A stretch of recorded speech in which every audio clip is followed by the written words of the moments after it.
سلامتی ہے اور خیر مقدم آپ کا عرفان رمضان میں جاری و ساری الف لام میم، اور الف لام میم کے آغاز میں ہی ایک خوبصورت سی پیاری سی نیکی جس میں تعاون حاصل ہے سرف ایکسل کا، ملاحظہ فرمائیے گا ایک نیکی۔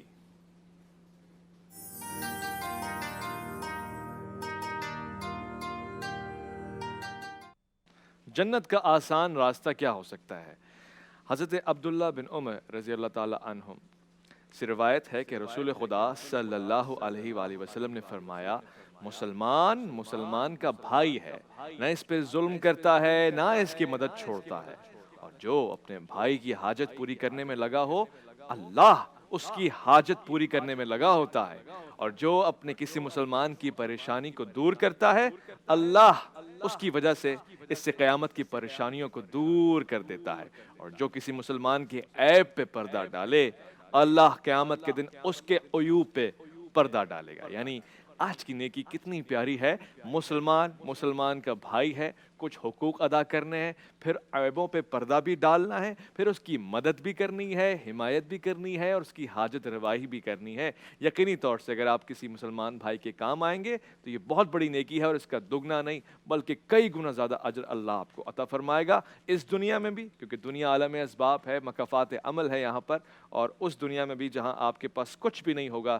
سوائے نیک اعمال کے۔ خواتین و حضرات، آج ہم نے بہت ہی تفصیلی گفتگو کرنی ہے اقلیتوں کے حقوق کے حوالے سے۔ یقینی طور سے ہم نے کئی مرتبہ ریاست مدینہ کا نام سنا، نعرہ سنا، اور ہمیں اس میں خوشی ہے کہ ایک مثال آج کے حکمرانوں کے ذہن میں ہے۔ ریاست مدینہ اس ماحول کا نام ہے، اس حکومت کا نام ہے کہ جہاں سب کو ان کے حقوق دیے جا رہے ہیں، جہاں کسی کے ساتھ ایسا سلوک نہیں برتا جا رہا کہ جس میں وہ کہے کہ ناانصافی ہے، ظلم ہے، کیونکہ ہم جانتے ہیں ظلم کی حکومت نہیں چل سکتی۔ ڈاکٹر عمیر محمود صدیقی صاحب سے سوال پوچھنا چاہتا ہوں۔ حضور اکرم صلی اللہ علیہ وآلہ وسلم کے دور میں اہل نجران اور بعض غیر علاقائی قبائل بھی وہاں آباد تھے جو ریاست مدینہ میں اس حیثیت میں تھے کہ حضور کی حکومت میں رہنا پسند فرماتے تھے، ریاست مدینہ میں رہنا پسند فرماتے تھے، اور آپ نے کچھ معاہدے کیے جن میں کچھ حقوق دیے۔ ان معاہدوں کی تفصیلات کیا ہیں، اور پھر کیا کیا حقوق ہیں جن کو آپ نے پامال نہیں ہونے دیا؟ بسم اللہ الرحمن الرحیم۔ آج ہم بہت ہی اہم عنوان پر بات کر رہے ہیں، اور گفتگو کا آغاز میں یہاں سے کرنا ضروری سمجھتا ہوں کہ اسلام میں وہ غیر مسلم شہری جو اسلامی ریاست میں بستے ہوں ان کے لیے اقلیت کی اصطلاح استعمال نہیں کی جاتی، انہیں ہم مائنورٹیز نہیں کہتے، بلکہ ان کے لیے اسلامی فقہ میں ذمی کی اصطلاح استعمال کی جاتی ہے۔ ذمی دراصل لفظ ذمہ سے ہے، جس کے معنی ہوتے ہیں ضمان، کفالت، ذمہ داری۔ بڑی بات ہے۔ جب کوئی غیر مسلم شہری اسلامی ریاست میں رہتے ہوئے ٹیکس ادا کرتا ہے اور مسلمان اور اسلامی ریاست اس کے بدلے میں اس کی جان مال عزت آبرو کی حفاظت کرتی ہے تو ایسے شخص کو اہل الذمہ میں سے قرار دیا جاتا ہے۔ آپ دیکھیے کہ اسلامی ریاست کا یہ خصوصی طور پر ذمہ ہے کہ وہ اپنی ریاست میں بسنے والے صرف مسلمان شہری ہی نہیں بلکہ غیر مسلم شہریوں کے بھی حقوق کا اسی طرح سے لحاظ رکھے اور ان کی جان مال عزت آبرو کی اسی طرح سے حفاظت کرے جس طرح سے ایک مسلمان کی حفاظت کی جاتی ہے۔ اب آپ دیکھیے کہ آپ نے خاص طور پر سیرت طیبہ کے تناظر میں یہ سوال کیا ہے، تو نبی کریم صلی اللہ علیہ وسلم کے عہد مبارک میں جو اس کی سب سے بڑی مثال آپ کو ملتی ہے وہ میثاق مدینہ کی صورت میں۔ جب آپ صلی اللہ علیہ وسلم مدینہ منورہ میں تشریف لائے تو یہاں پر مختلف غیر مسلم قبائل بھی آباد تھے، اور میثاق مدینہ کی ایک شق نہایت ہی اہمیت کی حامل ہے کہ جس میں آپ صلی اللہ تعالیٰ علیہ وسلم نے فرمایا کہ انہم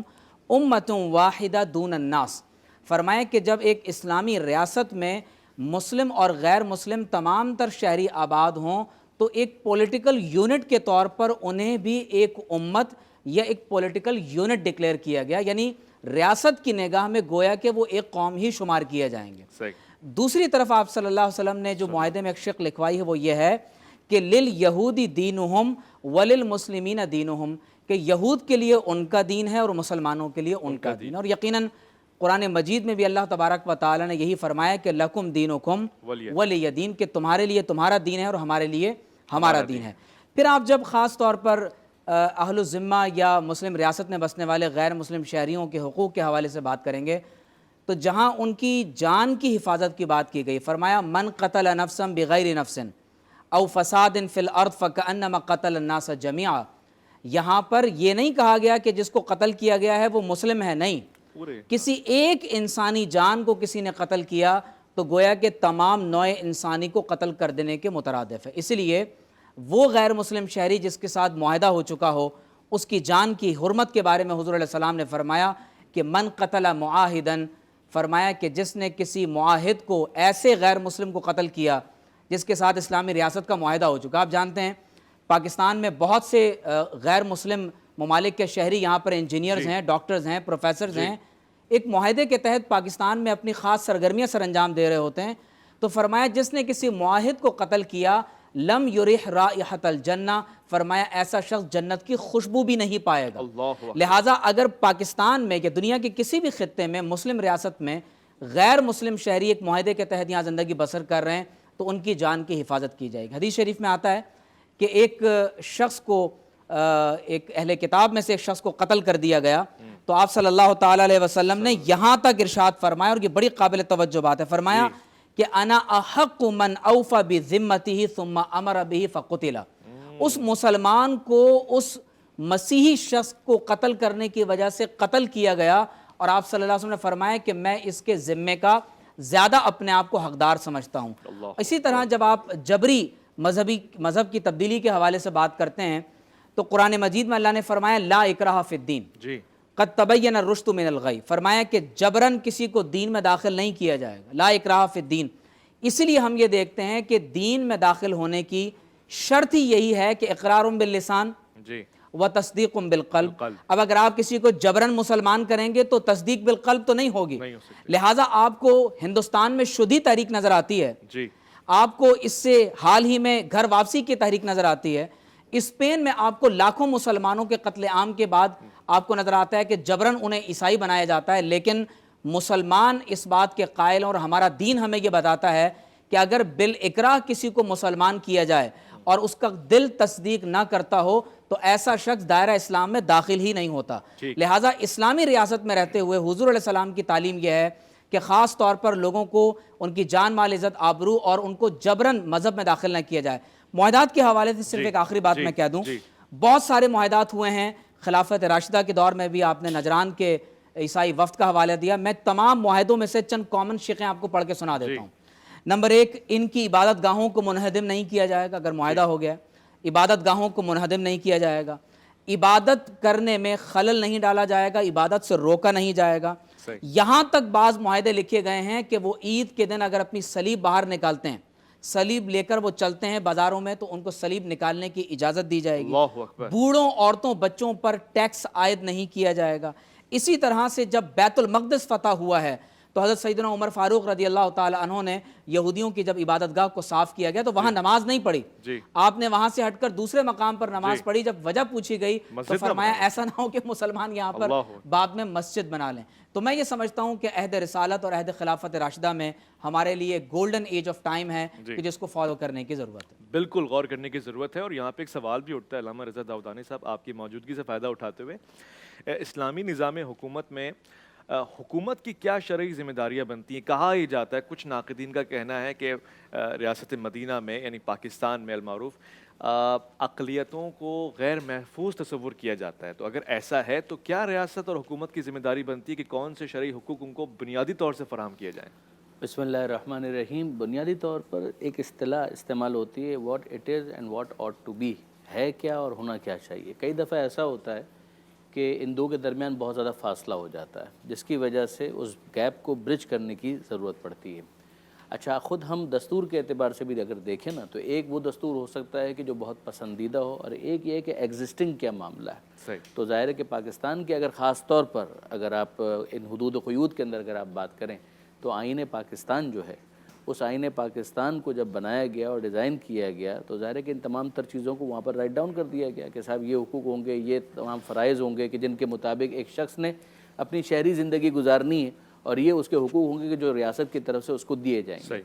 تو ایک دستور کا بھی معاملہ ہے کہ وہ کیا ہے اور اس کو کیا ہونا چاہیے، اور پھر دوسرا معاملہ یہ ہے کہ اس دستور کی روشنی میں جتنے حقوق دیے جا رہے ہیں آیا وہ واقعاً پریکٹیکلی ہو بھی رہا ہے یا نہیں ہو رہا ہے۔ تو ظاہر ہے کہ اس میں جہاں کہیں بھی حکومتی رٹ کمزور ہوگی، آئین کے مطابق بہت ساری چیزیں جو نہیں ہو پاتی ہیں، وہ آپ بھی جانتے ہیں کہ کیا پولیس کا محکمہ اس طریقے سے چل رہا ہے کہ جس طریقے سے چلنا چاہیے تھا، کیا عدالت کا نظام اس طریقے سے چل رہا ہے کہ جس طریقے سے چلنا چاہیے تھا، ایون پارلیمنٹ کی جو کارروائی ہے کیا اس طریقے سے ہو رہی ہے کہ جس طریقے سے ہونی چاہیے، کیا اسی پاکستان کے اندر بعض معذرت مسنگ پرسنس کا ایک ایشو نہیں ہے، تو کیا یہ شہری حقوق کے مطابق ہے؟ نہیں ہے، لیکن کیا دستور اس کی اجازت دیتا ہے؟ ہم کہیں گے نہیں، دستور اس بات کی اجازت نہیں دیتا ہے۔ دستور تو یقیناً ان رائٹس کی بات کرتا ہے کہ جو ایک شہری کو حاصل ہونے چاہیے، اور اسی حوالے سے حکومت کو پھر اپنے ریٹ کو اسٹیبلش بھی کرنا چاہیے۔ اگر کوئی ایک عام انسان مسلمان ہے تو اس کو بھی اپنے آپ کو محفوظ سمجھنا چاہیے، ایسا ماحول ہو، اور اسی طریقے سے اگر کوئی غیر مسلم ہے تو اس کو بھی اپنے آپ کو محفوظ محسوس کرنا چاہیے۔ حق حیات جو ہے، زندگی کا حق، جینے کا حق، سانس لینے کا حق، یہ کسی سے سلب نہیں کیا جا سکتا۔ یعنی آپ اگر غور فرمائیے کہ اس کے تو پھر بڑے لوازمات ہیں، جیسے کہ ابھی ڈاکٹر صاحب نے ایک آیت کا حوالہ بھی دیا، من قتل نفسا بغیر نفس او فساد فی الارض، وہاں پہ دو استثناءات ہیں، بغیر نفس او فساد فی الارض، کہ یہ اگر سچویشن ہے تو الگ بات ہے، ورنہ اس کو قتل کرنے کا کوئی حق کسی اور کے پاس نہیں ہے۔ اس کے پاس یہ حق ہے کہ وہ سانس لے سکے آزاد فضا کے اندر۔ انسان کو پروردگار عالم نے سوچنے سمجھنے والا بنایا ہے۔ آپ اگر غور کیجئے کہ جس زمانے میں پیغمبر اکرم صلی اللہ علیہ وآلہ وسلم اعلان رسالت فرماتے ہیں تو ظاہر ہے کہ وہاں پر کتنے افراد تھے ابتدا؟ ابھی جب ہم سابقون کی بات کر رہے تھے تو اس کا مطلب یہ کہ ابتدا میں تو کم ہی افراد تھے نا کہ جو ساتھ دینے والے تھے، تو باقی سب کو کیا قتل کر دیا گیا؟ باقی سب کی گردن اڑا دی گئی؟ کنونس کرنے کا طریقہ ہے، راغب کرنے کا طریقہ ہے، موٹیویٹ کرنے کا طریقہ ہے، تبلیغ اسی کو کہتے ہیں جو قرآن مجید ہمیں دستور دیتا ہے کہ ادعو الی سبیل ربک بالحکمت والموعظۃ الحسنہ وجادلہم باللتی ہی احسن، سبحان اللہ، کہ ان کو بلائیے اپنے رب کے راستے کی طرف حکمت کے ساتھ، موعظہ حسنہ کے ذریعے سے، اور اگر بحث بھی کرنی ہے تو لیگ پولنگ نہیں ہوگی، کیریکٹر اسیسینیشن نہیں ہوگا، کردار کشی نہیں ہوگی، بلکہ اس کے اندر بھی افہام اور تفہیم کا راستہ ہوگا، ان کو ان کی بات کہنے کا موقع دیا جائے، آپ سنیے، اور پھر اس کے بعد جو اپنا موقف ہے ان کے سامنے بیان کیجیے۔ ابھی جو آپ نجران کے نصارہ کی بات کر رہے تھے، آپ ان کے ساتھ انٹریکشن دیکھ لیجیے کہ جب وہ مدینہ منورہ میں آئے ہیں تو سورہ آل عمران کی جو ابتدائی آیتوں سے اگر آپ شروع کریں تو آیت نمبر 60، 64، 65 تک وہ سارے کا سارا وہ سوالات ہی ہیں کہ جن کے جوابات قرآن مجید نے نازل کیے ہیں، کہ وہ سوال پوچھتے تھے، وہی کی صورت میں جوابات آتے تھے اور پیغمبر اکرم ان کو بیان کرتے تھے۔ ایون اس زمانے میں جب تک کہ مسجد نبوی کے اندر غیر مسلمین کے داخلے کی ممانعت نہیں تھی تو ان کو آنے کی اجازت دی گئی، بلکہ ان کو نماز پڑھنے کی بھی اجازت دی گئی، نماز پڑھنے کی بھی اجازت دی گئی، ان کو کہا گیا کہ ٹھیک ہے تم اپنے طریقے کے مطابق بھی نماز پڑھ سکتے ہو۔ مفتی صاحب، مفتی رشید احمد خورشید صاحب، خلفائے راشدین کو اگر ہم دیکھا جائے، اس دور کو خاص طور سے ہم اپنی نگاہ میں رکھیں تو ان کا برتاؤ کیسا تھا ضمنی لوگوں کے ساتھ یا اقلیتوں کے ساتھ؟ کیونکہ سلطنت اور اسلامی دور حکومت کو تو وسعت ملتی گئی ہے وقتاً فوقتاً، تو وہ برتاؤ کیا معیاری برتاؤ تھا، اور دیگر ممالک کو یا دیگر اقلیتوں کو کس طرح سے ٹریٹ کرتے تھے؟ اور خاص طور سے اس سوال کا جواب بھی ایک چھوٹا سا کہ غیر مسلم یعنی اگر یہودی ہے یا نصارہ میں سے ہے تو کیا وہ مسلم میں مسجد میں آ سکتا ہے، داخل ہو سکتا ہے، اس کو اجازت ہے مشرک نہ ہو تو؟ بسم اللہ الرحمن الرحیم، نحمدہ و نصلی علی رسولہ الکریم، اما بعد۔ حضور علیہ الصلاۃ والسلام کے بعد یہ دین جو ہم تک پہنچا، ظاہر ہے اس کو سنبھالنے والے صحابہ کرام تھے، اور ان میں جو سر فہرست تھے وہ حضرات خلفائے راشدین تھے۔ حضور علیہ الصلاۃ والسلام نے فرمایا علیکم بسنتی و سنت الخلفاء الراشدین، کہ تم نے اس طریقے پہ چلنا ہے جس طریقے پہ میں چلا ہوں اور جس طریقے پہ میرے خلفائے راشدین چلے ہیں۔ حضرات خلفائے راشدین رضوان اللہ علیہم اجمعین کے دور کو اگر دیکھا جائے تو ہمیں اس میں بڑی بہترین اور اچھی اور قابل تقلید ایسی مثالیں ملتی ہیں جو پوری دنیا اور پوری انسانیت کے لیے اس کو تقلید اس کی کرنی چاہیے اور اس کی پیروی کرنی چاہیے۔ حضرت ابوبکر صدیق رضی اللہ تعالیٰ عنہ کے دور میں جو فتوحات ہوئی، حالانکہ حضرت ابوبکر صدیق رضی اللہ تعالیٰ عنہ کا دور چونکہ پہلا دور تھا تو ان کو بہت سی ایسی مشکلات کا سامنا کرنا پڑا جو بالکل ابتدائی نوعیت کی مشکلات تھیں، اور اس میں ڈیسیجن لینا، فیصلہ لینا ایک بہت مشکل مرحلہ تھا۔ اس کے باوجود جب ہیرا فتح ہوا اور جو ممالک حضرت ابوبکر صدیق رضی اللہ تعالیٰ عنہ کے دور میں فتح ہوئے تو وہاں پر جیسے بھی ڈاکٹر صاحب بتا رہے تھے کہ ان کے تمام گرجا گھروں کو باقی رکھا گیا، ان کو مسمار کرنے کی اجازت نہیں دی گئی، ان کی جو عبادات تھی وہ ان کو انجام دینے کی اجازت دی گئی۔ اسی طرح حضرت عمر رضی اللہ تعالیٰ عنہ کے تو بہت سے ایسے واقعات ہمیں ملتے ہیں۔ حضرت عمرو بن العاص رضی اللہ تعالیٰ عنہ کے بارے میں آتا ہے، مصر کے گورنر تھے حضرت عمر رضی اللہ تعالیٰ عنہ کے دور میں، تو حضرت عمرو بن العاص رضی اللہ تعالیٰ عنہ کے صاحبزادے نے کسی قبطی کو، مصر کے رہنے والے کسی شخص کو درہ مار دیا، ایک کوڑا مار دیا۔ وہ شکایت لے کے پہنچ گیا حضرت عمر رضی اللہ تعالیٰ عنہ کے پاس کہ آپ کے گورنر کے بیٹے نے مجھے مارا اور مجھ پہ ظلم کیا, آپ مجھ کو انصاف دلائیے.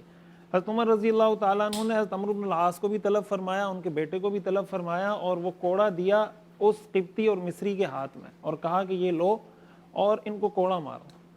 جب ان کو کوڑا مارا گیا انہوں نے بدلہ لے لیا. حضرت عمر نے پھر فرمایا اگر تم مجھے یہ کہتے کہ یہ کوڑا میں تم سے لے کے حضرت عمرو بن العاص کو مارنا چاہتا ہوں, میں تمہیں اس کی بھی اجازت دیتا, اس لیے کہ انہوں نے جو تمہیں کوڑا مارا یہ اس لیے کہ ان کا والد گورنر ہے, ان کے دماغ میں تو ان کی بادشاہت اور سلطنت کی وجہ سے شاید ان کے ذہن میں یہ آیا. اور پھر حضرت عمر رضی اللہ تعالیٰ عنہ نے وہ تاریخی جملہ ارشاد فرمایا, متا استعبدتم الناس وقد ولدتهم امہاتهم احرارا, تم نے کب سے لوگوں کو اپنا غلام سمجھ لیا حالانکہ ان کی ماں نے ان کو آزاد جنا تھا. یہ وہ تاریخی جملہ ہے جو رہتی دنیا کے لیے ایک مثال ہے.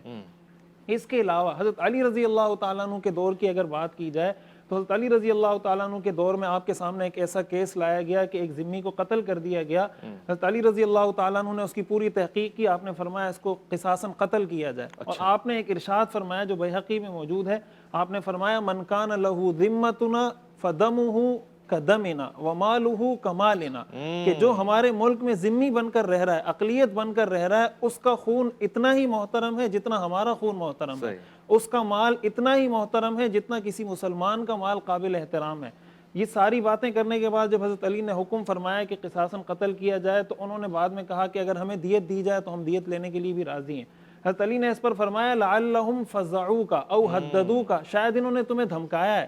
تم ان کے ڈر کی وجہ سے کہہ رہے. انہوں نے کہا نہیں, کوئی دھمکی ہمیں نہیں دی, کوئی پریشانی نہیں, ہم صرف اس وجہ سے کہ اگر ہم اس کو قتل کر دیں گے تو ہمارا وہ مقتول واپس تو نہیں آ جائے گا, لیکن اگر کچھ دیت ہمیں مل جائے تو ان کے جو ورثہ ہیں, یتیم بچے ہیں, بیوہ ہے, ان کی کچھ کفالت کا انتظام ہو جائے گا. تو حضرت علی رضی اللہ تعالیٰ عنہ نے پھر حکم دیا کہ ٹھیک ہے اگر آپ دیت لینا چاہتے ہیں تو ان کو دیت دے دیں. یہ ساری وہ سنہری مثالیں ہیں, اور اس طرح کی اور بہت سی ایسی مثالیں ہیں کہ اگر ان کو دیکھا جائے, سمجھا جائے تو یہ بات بڑی واضح ہو جاتی ہے کہ اسلام کے اندر ایک بڑی کشادگی, وسیع ظرفی کا ایک مظاہرہ کیا گیا ہے, اور ان کو مکمل آزادی کے ساتھ ان کی نجی زندگی, ان کی مذہبی آزادی, دیوانی قوانین کے اندر, معاشرتی ہر طرح سے ان کو آزاد رکھا گیا کہ جس طریقے سے وہ زندگی گزارنا اور ان کے حقوق کی علمبرداری بھی کی گئی ہے بہت اچھی طرح سے. وہ شرعی مسئلہ بیان فرمائے گا کہ اگر کوئی مسیحی برادر مسجد کے اندر آ جائے اس کو اجازت ہے؟ جی بالکل اجازت ہے. حضور علیہ الصلوۃ والسلام کے دور میں جتنے وفود آیا کرتے تھے, نجران کے وفد کی آپ نے بات کی, تو یہاں تک روایات میں آتا ہے کہ جب نجران کا وفد آیا حضور علیہ الصلوۃ والسلام نے ان کو مسجد نبوی میں ٹھہرایا, اور ساتھ ہی ساتھ حضور علیہ الصلوۃ والسلام سے انہوں نے یہ اجازت طلب کی کہ ہم اپنے قبلے کی طرف رخ کر کے نماز پڑھنا چاہتے ہیں. حضور نے فرمایا آپ اپنے قبلے کی, تو وہ مشرق کی طرف رخ کر کے نماز پڑھتے تھے, اپنی عبادتیں اس طرف کر کے, اپنی عبادت اس طرف رخ کر کے نماز پڑھتے تھے, تو اس کی بھی اجازت ہے. تو اگر کوئی اقلیت یا کوئی بھی کرسچن, یہودی, کوئی بھی اس طرح کا شخص آتا ہے تو ظاہر مذہب کی طرف آئے گا, مسجد میں آئے گا, دین کی بات سنے گا تو اس کو بات سمجھ میں آئے گی, اس لیے اس میں کوئی ایسی رکاوٹ. اہل کتاب میں سے آ سکتے ہیں. البتہ مشرکین کے لیے کیا حکم ہے یہ بھی میں آپ سے بھی پوچھ لوں گا. ان کے لیے ایک خاص حکم ہے یقینی طور سے. عرفان رمضان میں ایک مختصر وقفے کا وقت ہوا جاتا ہے, آپ کا انتظار رہے گا, لوٹ کر آئیے گا. رحمت خدا کے بن کر ہے چھایا عرفان رمضان, عرفان رمضان, عرفان رمضان, عرفان رمضان, عرفان رمضان, عرفان رمضان, عرفان رمضان, عرفان رمضان.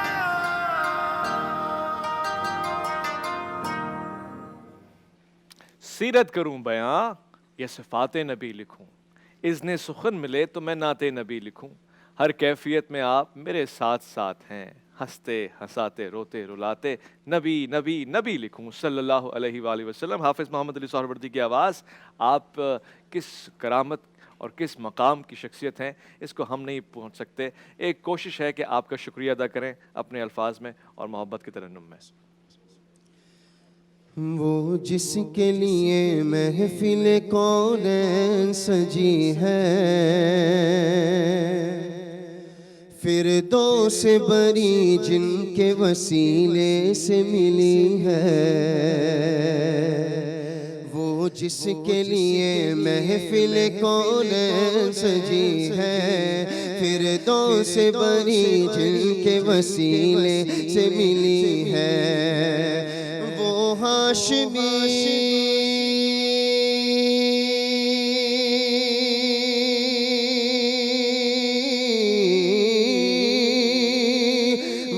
ہاشمی مکی مدنی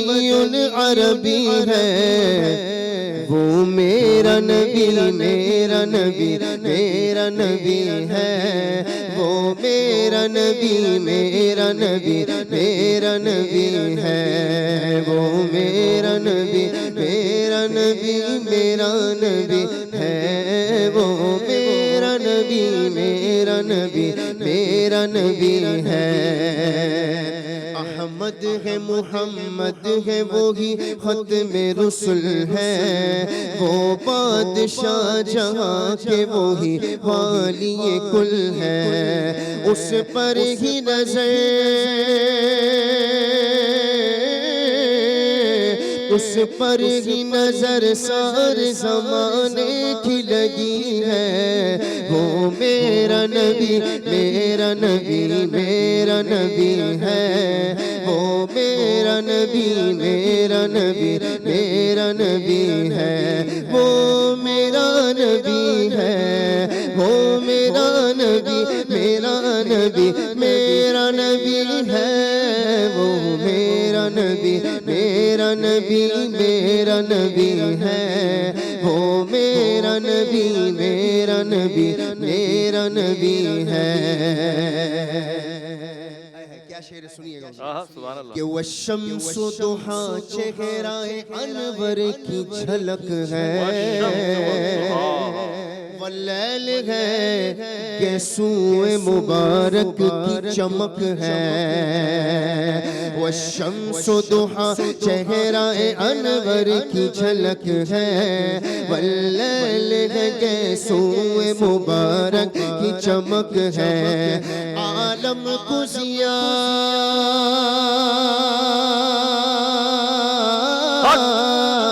عالم کو ضیاء جل کے وسیلے سے ملی ہے، وہ میرا نبی میرا نبی میرا نبی ہے، وہ میرا نبی میں چاہتا ہوں آپ بھی میرے ساتھ پڑھیں گے، وہ میرا نبی میرا نبی میرا نبی ہے، وہ میرا نبی میرا نبی میرا نبی ہے۔ ایسا تجھے خالق نے طرح دار بنایا کہ یوسف کو تیرا طالب دیدار بنایا، عالم کے سلاطین بھکاری ہیں بھکاری، سردار بنایا تمہیں سردار بنایا۔ وہ میرا نبی میرا نبی میرا نبی ہے، وہ میرا نبی میرا نبی میرا نبی ہے۔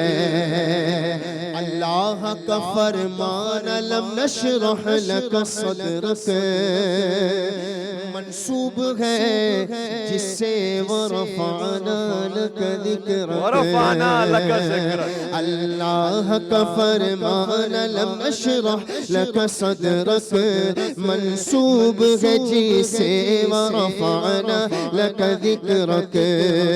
جس ذات کا قرآن میں بھی ذکر جلی ہے،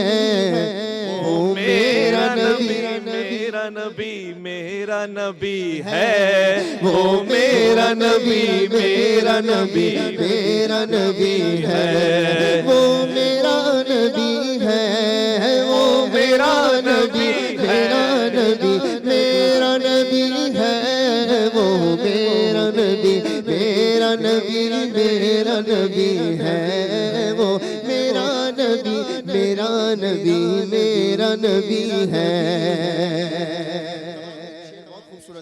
سنیے گا کہ والشمس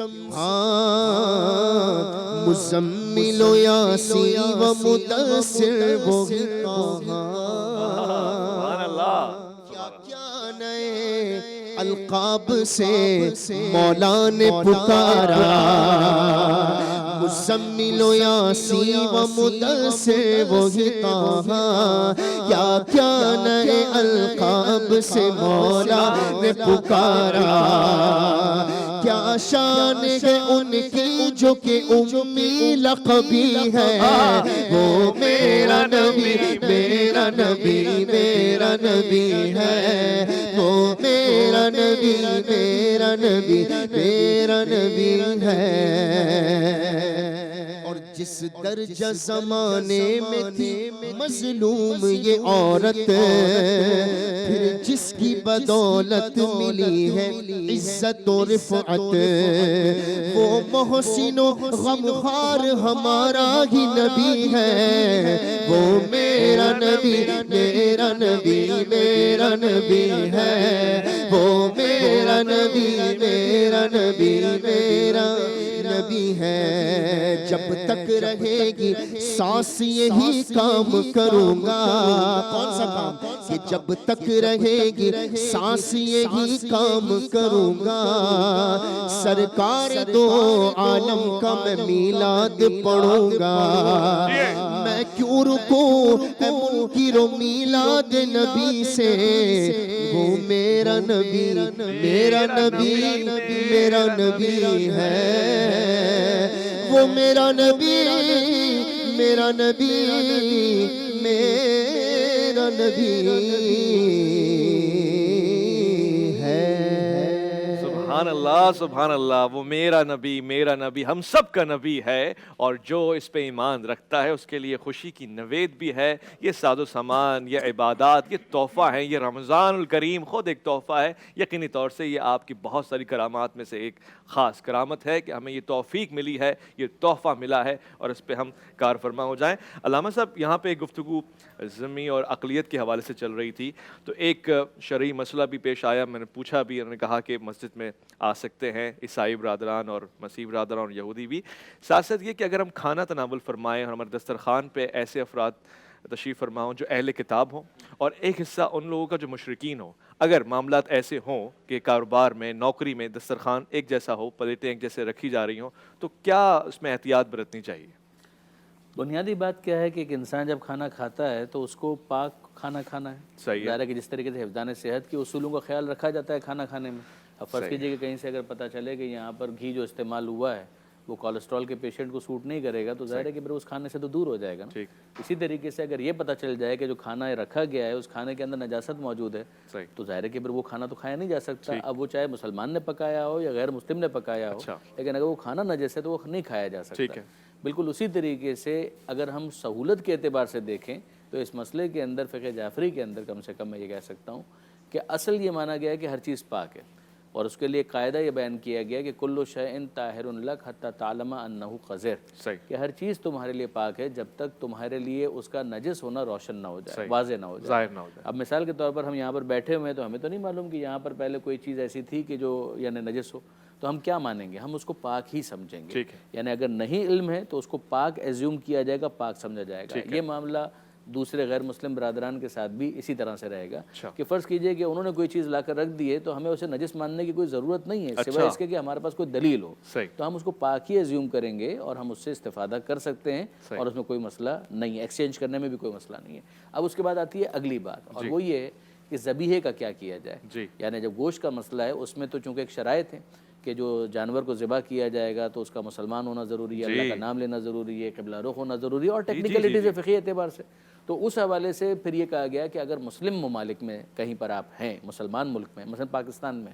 تو ہم ایزیوم یہ کریں گے کہ جو گوشت لا کر رکھا گیا ہے وہ صحیح ذبح کیا گیا ہے۔ جیسے کہ جہاں پر مسلمان سارے معاملات کو عام طور پر غالب وہی دیکھ رہے ہوتے ہیں بازار کے اندر بھی، تو وہاں پر ایزیوم یہ کیا جائے گا کہ جو ذبیحہ ہے وہ صحیح ہے، اس کا کوئی پرابلم نہیں ہے۔ لیکن اگر نان مسلم کنٹریز ہیں یا وہاں سے کوئی گوشت آ رہا ہے تو اس کے بارے میں پھر تحقیق ضروری ہو جائے گی، اس لیے کہ وہ ان تمام تر چیزوں کی رعایت نہیں کرتے ہیں تو ایزیوم کرنے کا مقام نہیں بنتا۔ تو اب اگر فرض کیجئے کہ پاکستان میں اور کوئی نان مسلم گوشت بھی لا کر رکھ دے تو ہم یہی مانیں گے کہ چونکہ پاکستان ہے لہٰذا یہاں پر اگر گوشت لا کر رکھا گیا ہے تو وہ ذبیحہ ہے، اس کو صحیح طریقے سے ذبح کیا گیا ہوگا انشاءاللہ، اور اگر وہ گوشت ہے تو اس سے بھی استفادہ کیا جا سکتا ہے، جب تک اس کے نجس ہونے کا یقین نہ ہو اس کو پاک مانا جائے گا، جیسا کہ میں پہلے بھی عرض کر چکا ہوں۔ مسجد کے حوالے سے جیسے کہ بات ہوئی تھی کہ مکہ اور مدینہ کے بارے میں تو پھر بعد میں یہ آ گیا تھا حکم کہ مشرکین وہاں پر نہیں رہ پائیں گے، وہ ایک مسلمانوں کے لیے ایک خاص حیثیت رکھتا ہے حرم کی جو حدود ہیں، اور پھر اس کے بعد بعض فقہا جو ہیں وہ عام مسجدوں کے لیے بھی اس حکم کے قائل ہوئے ہیں، لیکن ظاہر ہے کہ اس کے اندر ایک اختلاف موجود ہے فقہی اعتبار سے، اور اس میں پھر یہی ہے کہ بہرحال جو اہل کتاب ہوں یا دیگر افراد ہیں ان تک جو پیغام پہنچانا ہے تو ان کو گھر پہ بلایا جا سکتا ہے، کمیونٹی ہالز کے اندر بلایا جا سکتا ہے، مختلف اوکیجنز کے اوپر ان کو کتابیں دی جا سکتی ہیں، مسجد کا معاملہ سینسیٹیو ہو جائے گا، اس لیے کہ مسجد کے اندر حساسیت پائی جاتی ہے۔ اچھا اس میں فقہی اختلاف ہے، فقہی اختلاف ٹھیک ہو گیا۔ جیسے کہ مفتی صاحب نے ارشاد فرمایا تو میں تھوڑا سا جی کلیریفائی ٹھیک ہے، مفتی صاحب نے کہا کہ بلایا جا سکتا ہے اور آپ نے کہا کہ نہیں بلایا جا سکتا، ٹھیک ہو گیا، یہ بات بھی سمجھ میں آ گئی۔ کھانے کے حوالے سے یہ کہ کوئی ایسا ہے کہ سالن یا فاسٹ فوڈ دونوں میں کوئی فرق ہے، دونوں چیزیں مشرکین کے ساتھ یا اہل کتاب کے ساتھ کھائی میں جا نے آپ سے گزارش کی، اس کے اندر اصول یہ ہے کہ ہر پاک چیز کھائی جا سکتی ہے اور جب تک نجس ہونے کا پتہ نہ ہو اس کو پاک ہی سمجھا جائے گا، ان کے ساتھ کھائی جا سکتی ہے۔ بہت خوب بہت خوب بہت خوب۔ اچھا ڈاکٹر عمیر، یہ ایک سوال خاص آیا ہے مرتد کے حوالے سے، اور پوچھا گیا سوال ہے ہم سے کہ مرتد کی جو سزا ہے وہ آزادی مذہب کے منافی ہے، یعنی پہلے تو اس کی سزا کیا ہے، مرتد کہا کسے جاتا ہے جو کوئی اسلام کو ترک کر دے، تو پھر اس کی سزا اور اس کی مذمت کس انداز سے ہونی چاہیے، حکومت کی کیا ذمہ داری آتی ہے اور ہم شہریوں کی؟ اچھا میں کیونکہ یہ دو حضرات نے گفتگو کی ہے تو میں اسی کی کنٹینیویشن میں کچھ باتیں پیش کرنا چاہتا ہوں۔ پہلی بات یہ ہے کہ جس طرح آپ نے پوچھا کہ کیا غیر مسلموں کے ساتھ کھایا پیا جا سکتا ہے، تو اگر کھانا حلال ہے صحیح ہے، تو غیر مسلموں کے ساتھ اسے شیئر کرنا، تقسیم کرنا، ایک ہی دسترخوان پر کھانا یہ جائز ہو سکتا ہے، ٹھیک ہے لیکن اس میں کچھ مزید تفصیلات ہیں جن کو ملحوظ رکھنا چاہیے۔ جی، اگر کسی دسترخوان پر شراب رکھی ہوئی ہے، حرام گوشت رکھا ہوا ہے، یعنی مسلمان اگرچہ حلال کھا رہے ہوں، کفار حرام کھا رہے ہوں، تو ایسے دسترخوان پر بیٹھنا شرعاً ناجائز ہے۔ ناجائز ہے، جی۔ تیسری بات یہ ہے کہ قرآن مجید میں اگرچہ یہ بات ذکر ہے وَطَعَامُ الَّذِينَ أُوتُوا الْكِتَابَ حِلٌّ لَكُمْ، کہ جنہیں تم سے پہلے کتاب اللہ دی گئی ہے جو اہل کتاب میں سے ہیں، ان کا کھانا تمہارے لیے حلال ہے، تو یہ اس صورت میں حلال ہوتا ہے کہ جب وہ ذبیحہ اللہ تعالیٰ کے نام سے ذبح کیا جائے، صحیح، یعنی جو اہل کتاب یہود و نصارہ ہیں اگر وہ اللہ کے نام سے جانور کو ذبح کریں گے تو حلال ہوگا، لیکن اگر غیر اللہ کے نام کے ساتھ ہوگا تو وہ جانور حرام ہو جائے گا۔ صحیح، تیسری بات یہ ہے کہ اگر کوئی غیر مسلم کوئی ذبیحہ گوشت لے کر آتا ہے تو اس میں اس بات کا قوی امکان ہے کہ وہ غیر مسلم اپنے کسی غیر مسلم قصائی اور قصاب سے ہی جانور ذبح کروا کر لایا ہو، اچھا، تو لہٰذا اس میں تحقیقات کر لی جائیں کہ یہ گوشت کہاں سے خریدا گیا ہے، صحیح، کیونکہ حدیث شریف میں ہے کہ ان الحلال بین وان الحرام بین وبینہما امور مشتبہات، حلال اور حرام واضح ہے لیکن اس کے درمیان میں ایک گرے ایریا ہے جسے مشتبہ امور کہا جاتا ہے۔ صحیح، تو فرمایا کہ جس شخص نے اپنے آپ کو مشتبہ باتوں سے بچا لیا اس نے اپنے آپ کو حرام میں پڑنے سے بچا لیا اور اپنے دین اور اپنی عزت کی حفاظت کر لی۔ ٹھیک ہو گیا۔ پھر اس میں ایک اور بہت امپورٹنٹ بات یہ ہے کہ جب آپ یعنی اہل کتاب یا کفار کی تقسیمات کرتے ہیں تو کافروں کی بہت ساری قسمیں ہوتی ہیں، صحیح، تو اس میں ہمیں یہ بات پیش نظر رکھنی چاہیے کہ جو ان کے ریلیجیس فیسٹیولز ہیں جیسے ہولی ہے، دیوالی ہے یا کرسمس ہے، یا جو ریلیجیس فیسٹیولز ہوتے ہیں، ٹھیک ہے، آپ ان میں ان کی دعوتوں میں شریک نہیں ہوں گے۔ اچھا، اگر کوئی اس پر معترض ہوتا ہے، اعتراض کرتا ہے کہ یہ ہیومن رائٹس کے خلاف ہے، تو اس کو یوں سمجھ لیجئے کہ فرض کر لیں کہ ہمارا بھی ایک فیسٹیول ہے صحیح ہے، کہ ہم عید کے دن گائے ذبح کرتے ہیں، صحیح ہے، تو کیا میرے لیے مناسب ہوگا کہ میں گائے ذبح کر کے وہ گوشت کسی ہندو کے گھر بھیج دوں؟ ٹھیک ہے، تو ہمیں ایک دوسرے کے ریلیجیس فیسٹیولز کا پھر خیال کرنا چاہیے کہ وہ کہیں ایسا تو نہیں کہ کسی مسلمان کی دل آزاری ہو رہی ہے۔ صحیح ہے، تو ریلیجیس فیسٹیولز میں جو دعوتیں ہوتی ہیں ان میں ہمیں شریک نہیں ہونا ہے، تو یہ باؤنڈریز ہیں جن کو پیش نظر رکھنا چاہیے۔ یہاں پر میں جو پاکستان میں ہمارے ہاں ممبر نیشنل اسمبلی ہیں شنیلا رتھ، میں ان کا ایک جملہ جو بہت مشہور ہوا ابھی حال ہی میں، جی، انہوں نے کہا کہ آئی فیل مور protected safe and peaceful in Pakistan than any other country of the world۔ Good۔ انہوں نے کہا کہ میں پاکستان میں سب سے زیادہ خود کو پرامن اور محفوظ تصور کرتی ہوں دنیا کے کسی اور خطے کے مقابلے میں۔ یہ کرسچن کمیونٹی سے تعلق رکھتی ہیں، اور آپ دیکھیے کہ پاکستان کے آرٹیکل 20 میں ہم آئین پاکستان میں پڑھتے ہیں کہ وہاں یہ لکھا ہوا ہے کہ ہر ایک شہری کو اپنے مذہب کی پیروی کرنے کا حق ہے، بالکل حق ہے، ہر ایک شخص کو اپنے مذہب کے مطابق ادارے قائم کرنے کا، ان کا انتظام کرنے کا، اپنے مذہب کے مطابق عبادات کرنے کا اسے آئین نے حق دیا ہے۔ بالکل ہے، اور جو کسی تعلیمی ادارے میں تعلیم پا رہا ہے اس کو جبری طور پر کسی اور دین اور مذہب کی تعلیم نہیں پڑھائی جا سکتی، اس لیے ہمارے ہاں